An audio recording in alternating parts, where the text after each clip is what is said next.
Have you ever tried to criticize a country and suddenly felt like you were wrong before you even finished your sentence? That is exactly what happens when people talk about Singapore. This tiny island nation, barely the size of a city, sits at the southern tip of Malaysia, and yet it punches harder than countries 100 times its size. In 2026, Singapore is not just surviving, it is thriving. Its streets are clean, its economy is booming, its citizens are educated, its government is stable, and its future looks brighter than almost anywhere else on Earth. So here's the real question. Why is it so hard to criticize Singapore? Is it because the country is truly perfect? Or is it because the results speak so loudly that criticism gets drowned out before it can even begin? Today, we are going to break it down, point by point, and explore the 10 powerful reasons why Singapore in 2026 has become one of the most difficult nations in the world to argue against. Buckle up. This is going to be eye-opening.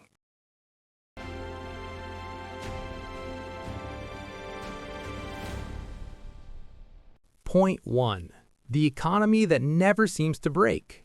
Can you imagine a country with almost zero natural resources that still manages to be one of the richest nations on the planet?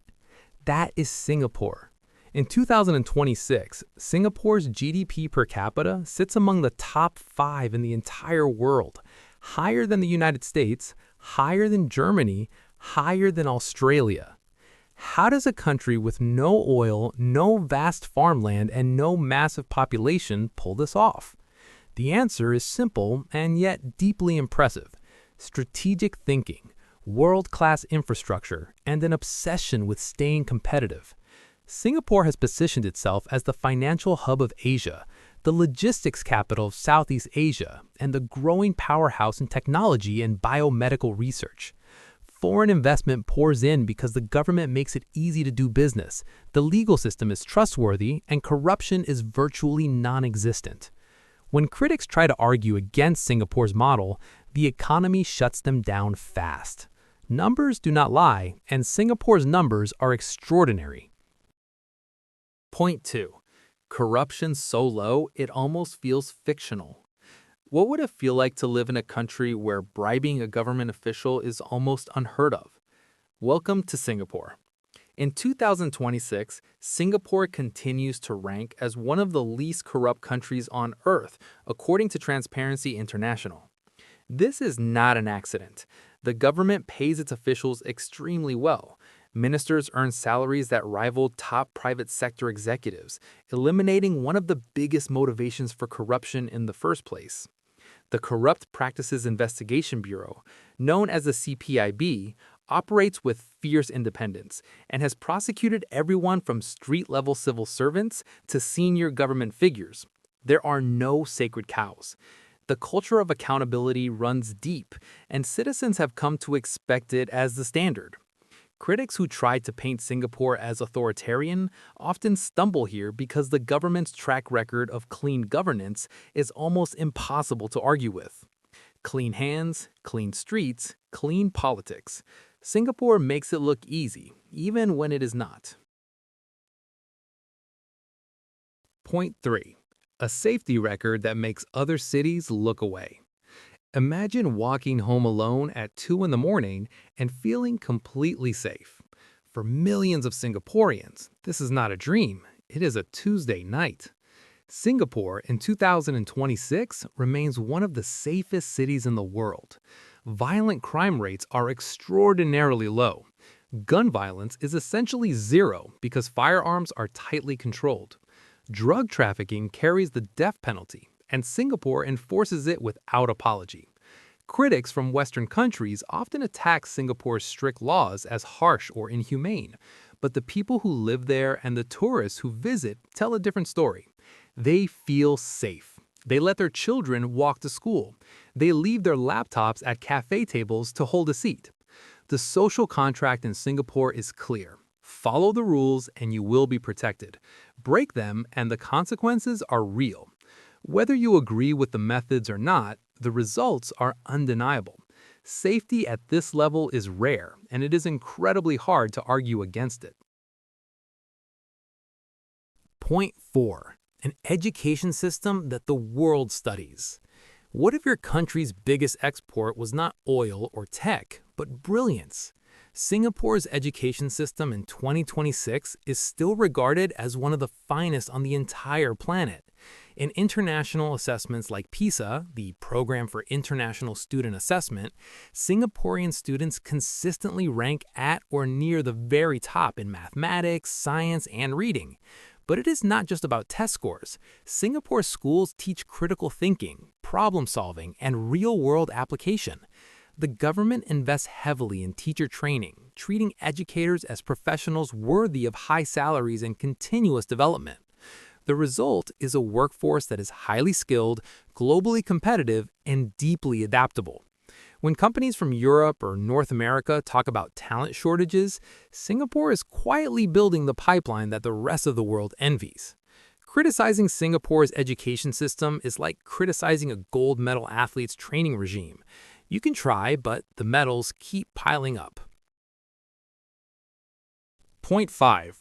Urban planning so good it feels designed by the future.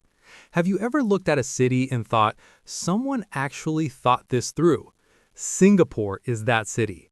In 2026, Singapore continues to be a global model for urban planning, green architecture, and sustainable city design.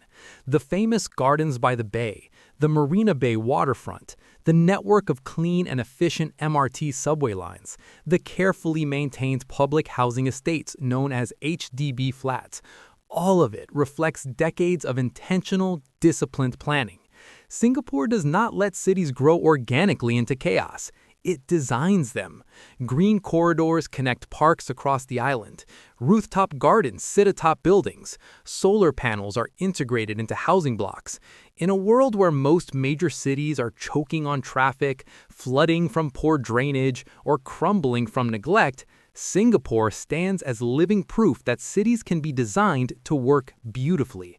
Urban planners from around the globe visit Singapore to study its model.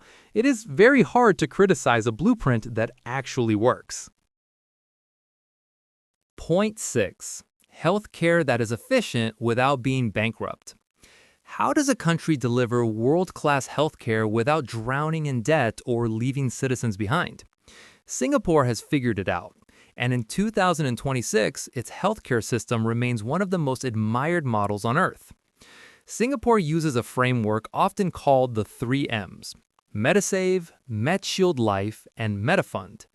Every working Singaporean contributes a portion of their salary into a personal MediSave account, which they use to pay for hospital bills.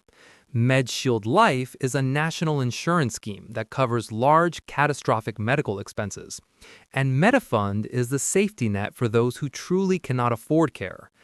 The result is a system where individuals take personal responsibility for their health, the government backstops the catastrophic cases, and no one falls through completely. Life expectancy in Singapore is among the highest in the world, and yet the system costs far less as a percentage of GDP than the United States healthcare model. Critics struggle here because the outcomes are excellent and the costs are controlled. That combination is rare and powerful. Point 7. A government that plans in decades, not election cycles. Here is a wild idea. What if your government actually planned for the future instead of just the next election?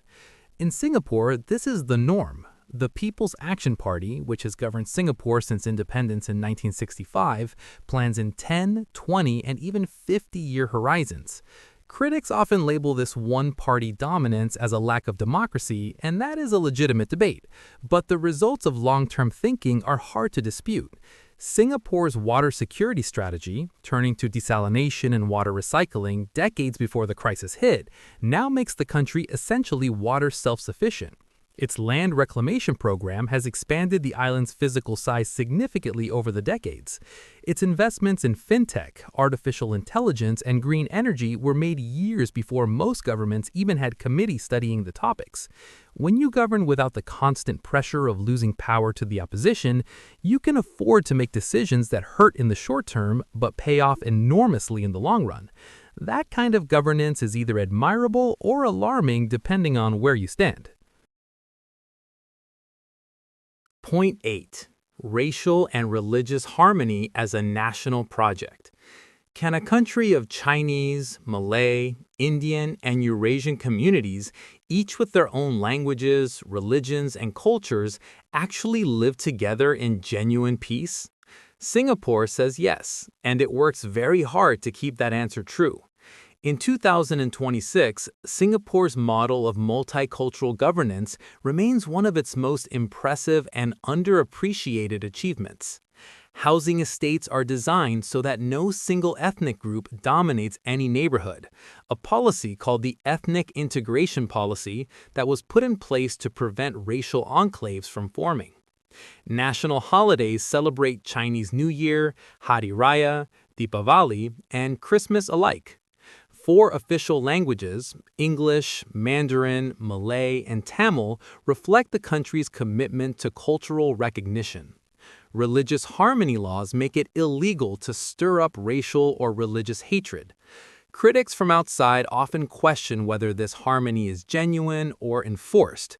But for the people living it every day, sharing food courts, neighborhoods, schools, and workplaces, the coexistence feels real. That is genuinely hard to argue with.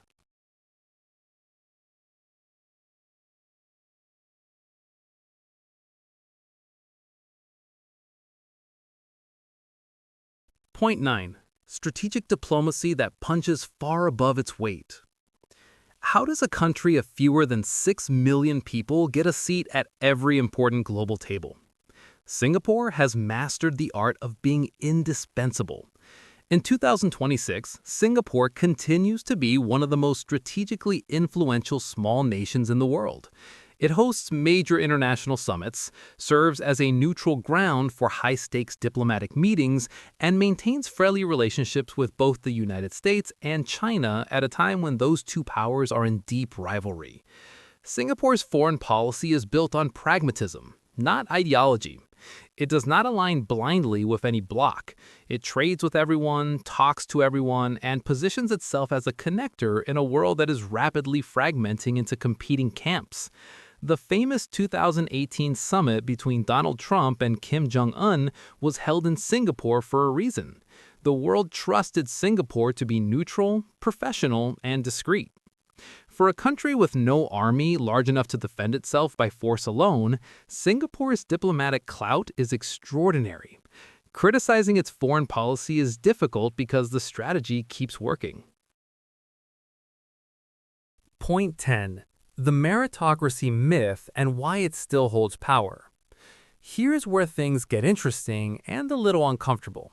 Singapore was built on the idea of meritocracy. Work hard, study hard, perform well, and you will rise, regardless of your background, your race, or your family connections. In 2026, this idea is both Singapore's greatest selling point and its most debated claim. The success stories are real. First-generation university graduates who became ministers, immigrant families whose children became surgeons and engineers. The system genuinely rewards effort and talent in ways that many societies do not. But critics, including many Singaporeans themselves, point out that meritocracy still advantages those who start from a position of wealth or privilege. Elite schools feed elite universities, feed elite jobs. Social mobility, while real, has limits.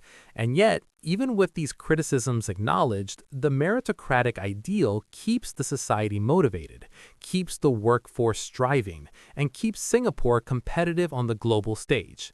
It is an imperfect system that outperforms most alternatives.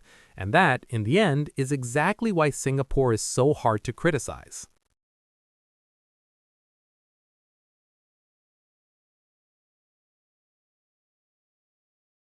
So there you have it. 10 reasons why Singapore in 2026 stands as one of the most difficult countries on earth to argue against. A roaring economy, near zero corruption, extraordinary safety, world-class education, stunning urban design, efficient healthcare, long-term governance, multicultural harmony, diplomatic brilliance, and a meritocracy that, imperfect as it may be, still delivers results. Now, does all of this mean Singapore is beyond criticism? Absolutely not. No country is perfect. Singapore has real debates about freedom of speech, political opposition, the cost of living, and social pressure on its citizens. These conversations matter, and Singaporeans are having them. But here's the thing. Criticizing Singapore feels difficult because the counterargument is right there in front of you. Walking clean streets, riding efficient trains, living in safe neighborhoods, and building a future that the rest of the world watches with a mix of admiration and quiet envy. Singapore does not ask you to love it. It just keeps performing. And performance, in the end, is the most powerful argument of all. Thank you for watching. And if this made you think differently about what a well-run country can look like, share it with someone who needs to see it.